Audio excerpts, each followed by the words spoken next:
Welcome to another episode of Cobra Kai Companion, and I am Peter. You guys, I'm excited for this kind of a bonus interview for listeners of our show. You know, you guys are very familiar with Counterbalance Entertainment, but joining me today is Prathi Srinivasan, co-writer of Plan B. How are you doing today? Doing so good. How are you? I'm doing good. Did I nail it? Did I get it that time? This is the first in my life, so I'm spitting right now.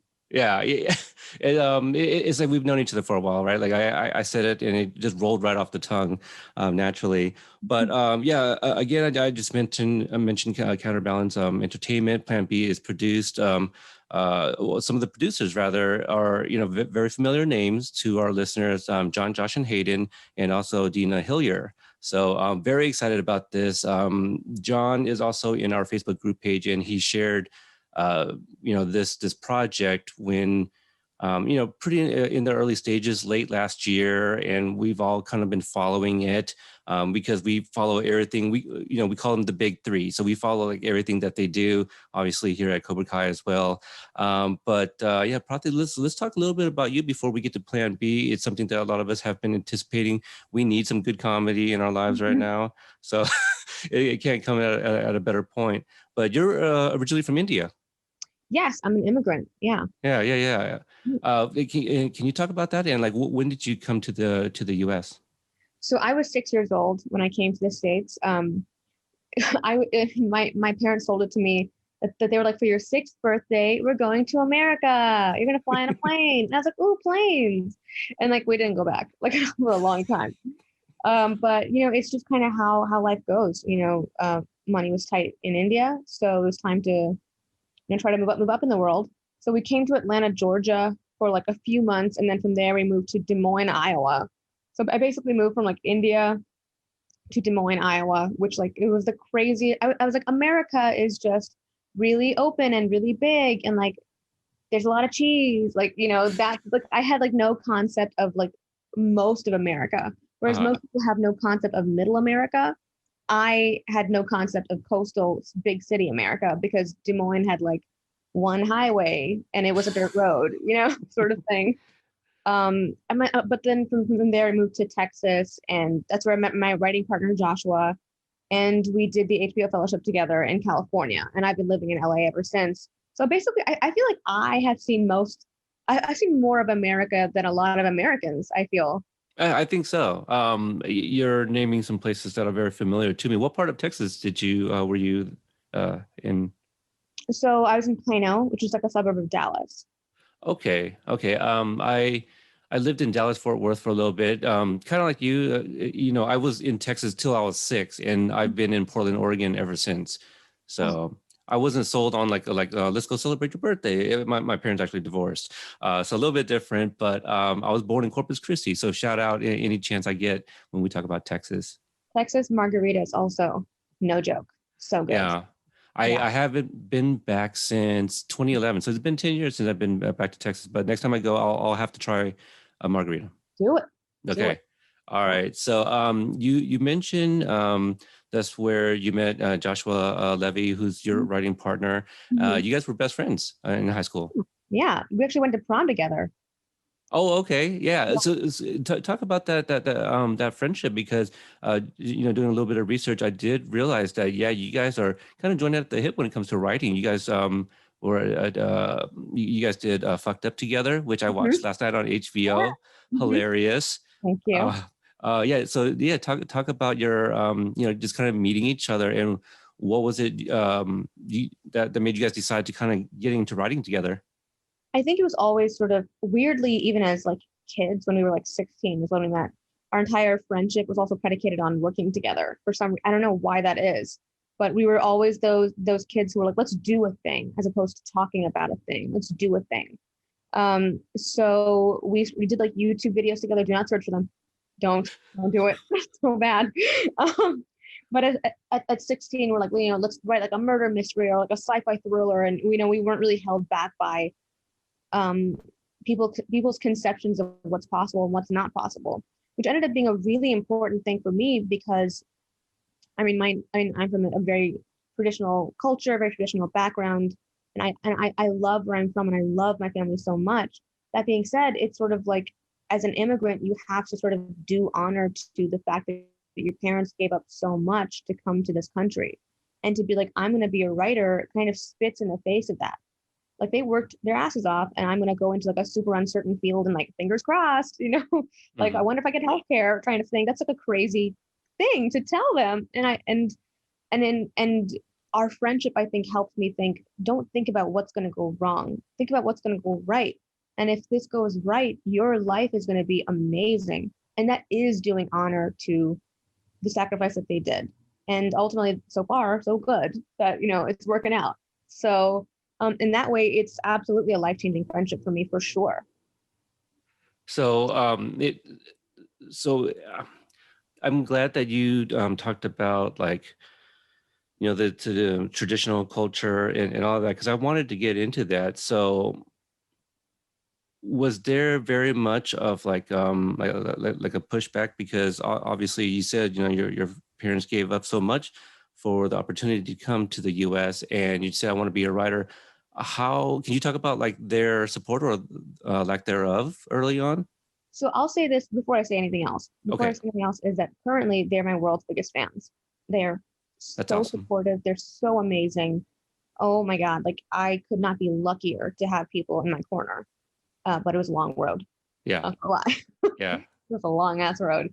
I think I've always been a little bit eccentric, and it doesn't really help that my sister wanted to be a doctor since she was like 3 years old. But they're like, come on, like we got one. Why is this so hard? And like I did everything. I did like a legal internship and I did really well at that. Like I didn't even know they were hard to get. I was like, of course I'm an honor student and blah, blah, blah, blah, blah. And so they're like, okay, like, all the steps to becoming a lawyer or a doctor. And I just took a veering hard left into screenplay writing. And they were like, come on, like, please go out of this phase. And it wasn't going anywhere. So I applied to the HBO fellowship without even telling them. I was like, I can't turn down, if every soul has a song, sometimes you just got to dance, Yeah. So I was like, I have to do this. And they were like, no, the fuck you're not. And I left. and honestly, it turned out great. It's all for the best. Yeah. It doesn't come from a place of hate. It came from a place of fear. And all you can do is assuage someone's fear and prove them wrong. And I think they're very happy to be proven wrong, which, lucky. I'm very lucky. Yeah. So you mentioned a few times about the HBO fellowship. I mentioned Fucked Up is on HBO. Is there a connection there? I'm not very familiar with this the fellowship there, except for I hear fellowship. I think of Lord of the Rings. That's totally reasonable. Yeah. I think my fellowship was actually more exciting than Lord of the Rings. I just put that out there, not to brag. But HBO fellowship was basically, so I applied right out of college, but it was a diversity fellowship. HBO's inaugural year, their first time doing this. And it's essentially like, I almost call it like a master's in breaking into the industry, right? It's like, I don't even know how many people applied for the first round, but it crashed the website. So it was like over 12,000 or something. And they picked 8 scripts. I was among them. Josh and I were among them. And the fellowship was essentially 1 week of like intensives of like, this is a manager and this is an agent and here's a lawyer and how are you stepping into your job and that sort of training ground. And then after that, you took about 8 months to a year to develop a script with a mentor figure or like with HBO itself. And then of those scripts, they chose 3. So they did a reading, which was really fun. And of those scripts, they chose 3 to film with the HBO Directors Fellowship, which was the next year. So the directors choose scripts for them to film. And I was lucky to be, Josh and I were lucky to be among those people as well. So we got, a little short film with HBO, and that's Fucked Up. So that was developed with HBO, which is why it pulls 0 punches, a spirit that I think we sort of toggled onto plan B as well. The idea of like, should we say this? Yeah, let's just say it. Like, should we go there? Yeah, let's just go there, kind of thing. Yeah, it's like 16, 17 minutes. If you guys have access to HBO, check it out. It was definitely a fun watch. But obviously you had this passion for writing. I read that you've been writing since the age of 5. who were some of your inspirations, if any, and maybe some movies that kind of inspired you to want to get into film? So this is actually kind of a strange story. My mom, when I was a kid, said I was watching too much TV, so she forbid me from watching TV on the weekdays. So for until like maybe like 16, 17, I never watched any TV. I wasn't Oh, allowed. wow. Okay. Yeah. So during the weekends I could, but at that point I wasn't really used to sitting in front of the TV. It didn't really strike me as something I wanted to do. So I always read. I read a ton, and I also discovered fanfiction.net. So that was like big source of inspiration for me. So I'm absolutely like, my bread and butter is fan fiction. That's what I grew up on, and that stuff is actually really advanced. Like, because you can just click on the rating scale. So at like 12, I was like rated R. Like obviously. So that was like pretty intense stuff that I was reading. It wasn't just like pornography. Like some of it was, but it was a lot of just like murder mysteries and thrillers and stuff that the public library wouldn't let kids read because they're like, it's too intense for their fragile little minds. So there was that. And then the other is, I was really influenced by Barbara Park. I loved Junie B. Jones, and like Mick Hart was here, and the content that like is so the voice of something. It's not like dictating to people. It is just living in that world. And it was side splitting. It was so amazing. I was so influenced. And my other muse, I have a muse, and it's Helga Pataki from Hey Arnold. Okay. If you ever watched Hey Arnold, Helga Pataki is the most unapologetically herself character. Like she's everything. She's the goddess. She's the totem. She's the muse. She's Calliope. So, I mean, that's a show that I am familiar with, but I did not watch. I think it was more, my brother's 4 years younger than me, and I feel that was more of his show. Mhm. I was more like, I don't know, Ren and Stimpy. Sure. Yeah, I'm starting to gather that I'm probably a little bit more older than you. No, uh, I mean, like Red and Stimpy, I probably just wasn't allowed to watch. I wasn't allowed to watch like Cat Dog Fair. and stuff Yeah, because that's they were like, fair. it's vulgar. Yeah, yeah, yeah. So why comedy? I'm not a writer. How does one decide on a genre? So throughout our careers, Josh and I've actually been pretty genre agnostic. So we started off in comedy just because because I mean, I had a very strong interest in comedy, and a lot of how we translate our work to each other is via telling jokes. Not to reduce anything, but sometimes just to make big concepts into smaller concepts and more bite-sized.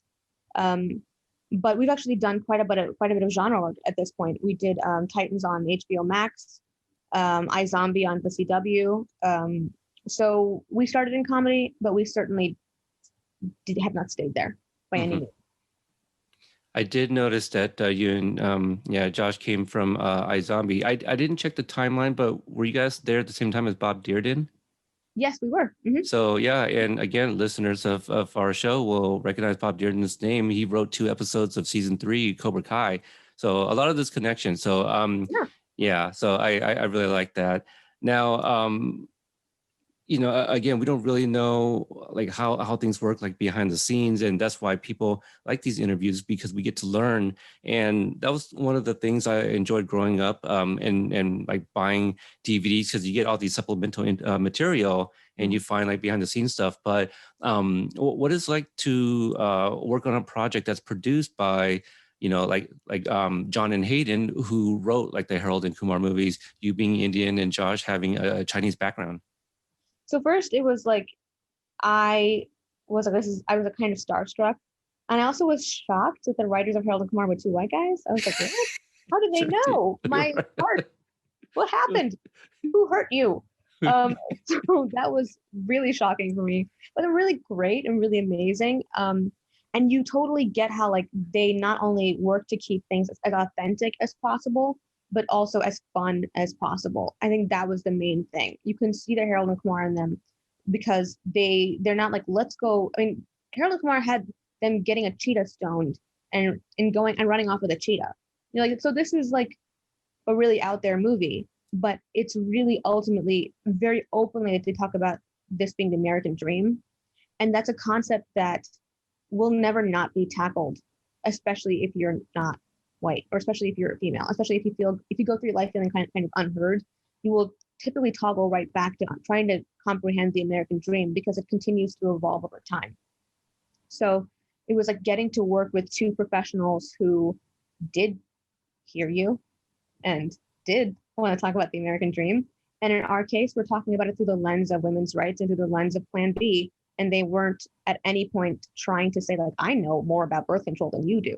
In fact, they were like, they were trying more for like, do more research, get more into the nitty gritty of it to keep this really accurate. Because if you're saying something, say it full throated. And I love that. That was maybe the best quality to me as just a female, working with three dudes. There was about a movie about Plan B, I was like, for me, I was a little bit like concerned, like, would I be drowned out because four dudes, four guys here, and I'm the token female. Oh my gosh. And it never went there even once.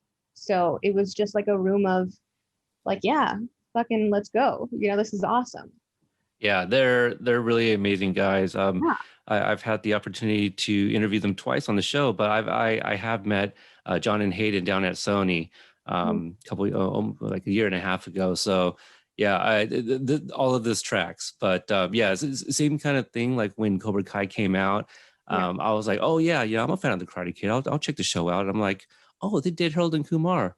Oh, two white guys. So I had the very same reaction. Absolutely, yeah.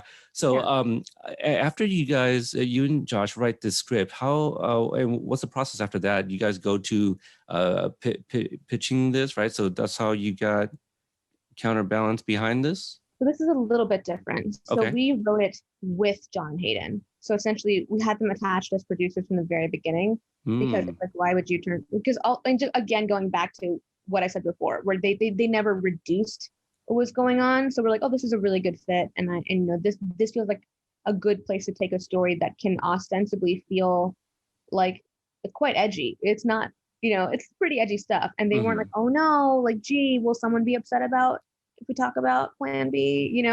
So thank God, fabulous. So we stuck with them. So we developed it with them, kind of took their advice, followed their vision in a lot of ways. And, they're very much, they had their hands elbow deep in the script as well. But we were doing the rewrites and we were writing it. So from there, and honestly, this is a little bit different than standard because of the pandemic, because of what happened. So I don't know if this is necessarily the standard for the industry. But so they took it to, they got the rest of the producers, they got American High, they got Hulu, et cetera, et cetera. They kind of packaged it up with the director. We were kind of more hands off at that point. And then it was like off to the races, literally. So they're the one that tapped Natalie Morales for this movie. Now, as the writers, and obviously this was shot during 2020, were you guys on set to watch the filming of this? I wish. So we were staffed on a television show at that point. We were in Titans, and there's a pandemic. So in terms of just like bodily risk and being double booked, it was not possible. But we got to see some cool behind the scenes kind of footage, and it was like people were almost like saran wraps, that amount of like PPE that was going.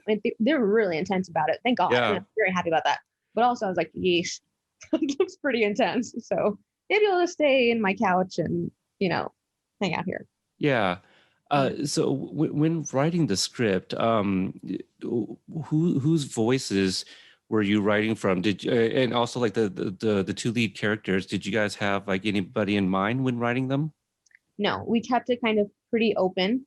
It's mostly about who becomes the right fit. And in terms of our voices, I would say it's a pretty good amalgamation of Josh and me. The tone is definitely obviously very comedic, but it's really based on, I guess, specifically because I'm a female and I know very precisely from a lived experience what these characters are going through in terms of like their specific gender and their specific body autonomy. I would take a bit of ownership there.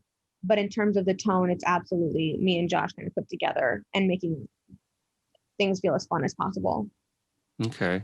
And now Plan B is, also described as like a coming of age story.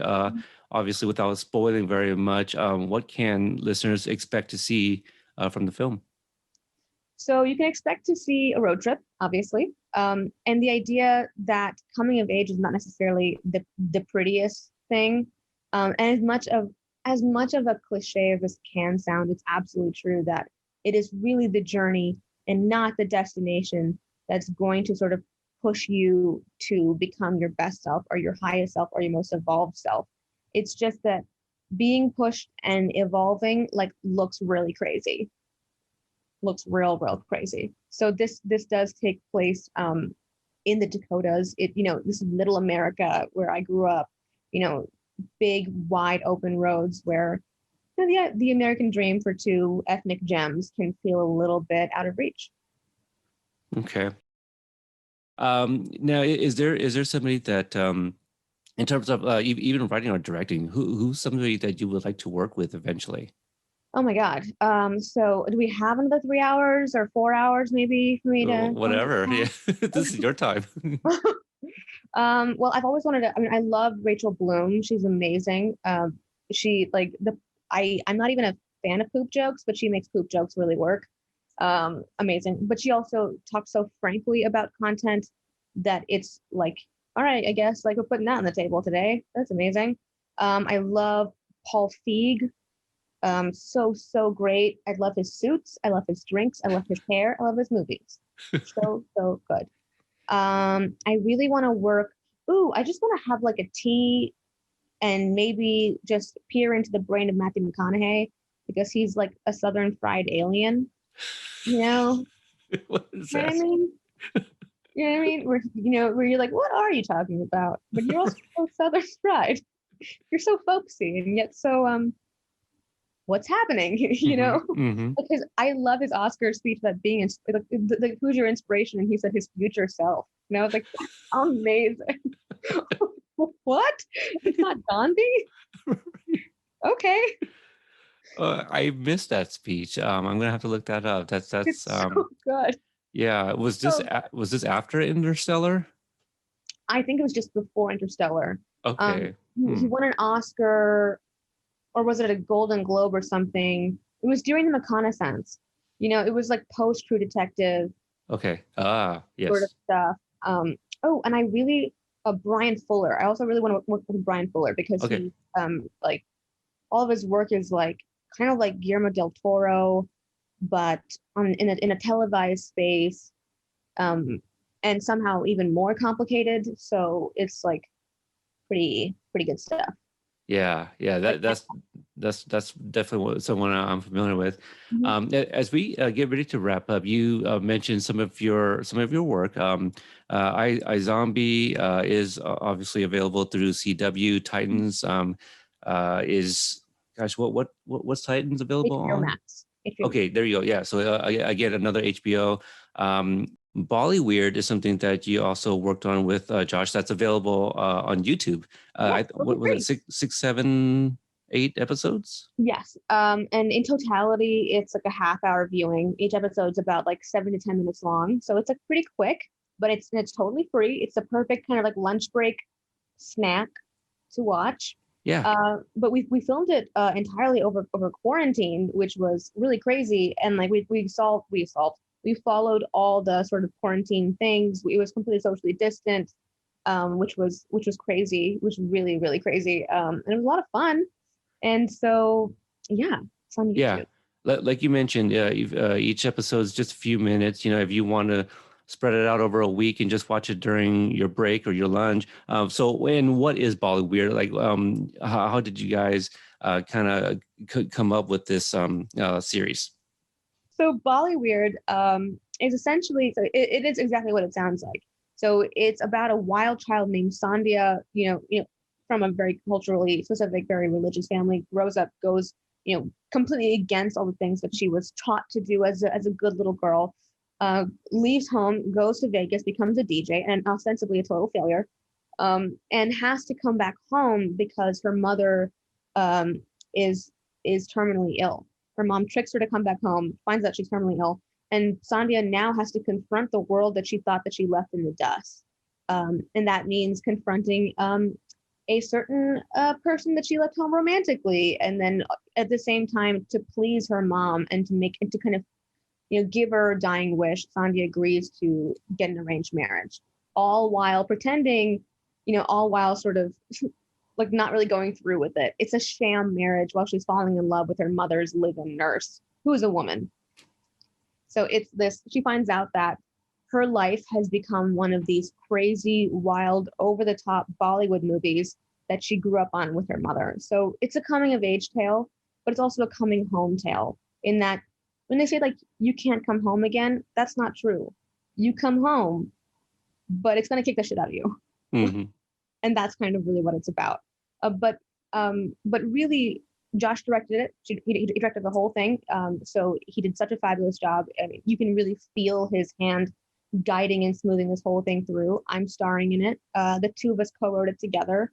So it's such a labor of love. And I just want to say it's called Bollyweird, and it is Indian, and I'm Indian, but his hand is so present in it all the way through. In the same way that in Plan B, yes, it's about a woman's body and it is about someone's right to choose, but it's like if you meet him, you will sort of feel him throughout the entire film. In the same way with like John and Hayden, it's like you can like feel, if you watch Cobra Kai and you enjoyed that, you'll watch Plan B and be like, yep, that's John and Hayden. Yep, it tracks. There it is. It's like that sort of thing. I think that's really why I love film and television so much, is like you get a chance to work with these fabulous people, and it's fun to watch their influence and them injecting themselves into it, because you're like, it adds so much and it feels so good. So it's just what fun. Yeah, I'm so excited, and I definitely want to check out Bollyweird because I looked it up last night, and I noticed how short the episodes were, and I wish that I had looked it up earlier in the day, and I could have maybe asked you some questions about that too. But yeah, it'll all be in the show notes if anyone's interested. All of these are very accessible. If anybody wants to follow a little bit more of your work. So, Prathi, I want to thank you so much for giving me the opportunity to kind of, to give our audience a little bit about who you are, and I know that everyone's waiting for Plan B. Once the, was it what was the trailer that came out? It was just like a rated R trailer, like which. There's a Hulu trailer, and I think right. there's a Red Band trailer as well. The Hulu trailer is not rated R though. Okay, so I think we saw the Red Band one. But anyway, yeah, John had been sharing it everywhere, and we're like, "Oh my God, this looks amazing!" And so, we're definitely excited about it. So, and where can people follow you if you welcome the interactions on social media? Absolutely. So the easiest way to follow me is on Instagram. So there's both a Bollyweird Instagram. There's also my personal Instagram, and I am on both. So like I'm pretty available in that way. So my personal Instagram is, so I made it a little bit hard. It's Srinivasan. But is there a way that you can link that when you put this? Yeah, it'll be in the show notes. Yeah, they should be able just to click it, and it'll take you. Yeah. Mm-hmm. And you said the Bollyweird Instagram also. Yes. Okay. Yeah. So no Twitter. I am on Twitter, but like I am bad at tweeting. Like it's like I can't use 24 characters to express all of my emotions. You can add threads now. Yeah, but like I don't click through threads unless it's really relevant. Or no, I don't click through threads. Yeah, don't even. Well, I mean, they can try, and maybe we'll get lucky, and perhaps you'll reply. I will definitely reply. Okay. I will respond to DMs. If someone's like tweeting at me, I'm like, how the fuck do I retweet? I don't use this thing. I don't understand. Right. So. Okay. And for us, we did have a bit of a change on Instagram. If that was, people have been finding me. My main account got deactivated. Someone reported our account for reasons. But anyway, the new account is at Cobra Kai Kompanion. So before it was at Cobra Kai Podcast. So if you guys been trying to find us on Instagram, that's what happened, and that's where you can find us now. And obviously, the Twitter is still the same at Cobra Kai Pod. So thank you guys all for listening, and we'll catch you guys next time.